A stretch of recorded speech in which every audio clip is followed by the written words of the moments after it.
Carlos Alcaraz is one of many withdrawals from this year's upcoming Canadian Open. Alcaraz has not played since losing the Wimbledon final, where he was beaten by rival Jannik Sinner. The next tournament on his schedule was the Canadian Open, where Sinner and Novak Djokovic had already withdrawn. Now Alcaraz has officially joined Sinner and Djokovic, with former world number one Andy Roddick explaining why he thinks this has happened. Andy Roddick thinks he knows why Carlos Alcaraz has withdrawn from the Canadian Open. A social media post confirming his withdrawal, Alcaraz claimed that small muscle issues were the reason for his withdrawal from the Masters 1000 event in Toronto.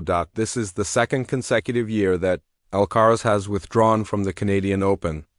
Missing the tournament last year after the Paris Olympics, the Canadian Open will be held over 12 days for the first time this year, meaning that there was just over 2 weeks between the conclusion of Wimbledon and the start of the Toronto tournament. Alcaraz is one of 7 withdrawals from the men's tournament so far, and the aforementioned Roddick has suggested that top players are more likely to play the Cincinnati Open over the Canadian Open due to the extended schedule. I know that we have added a week, but they combine them into 3 weeks, Roddick said on his podcast.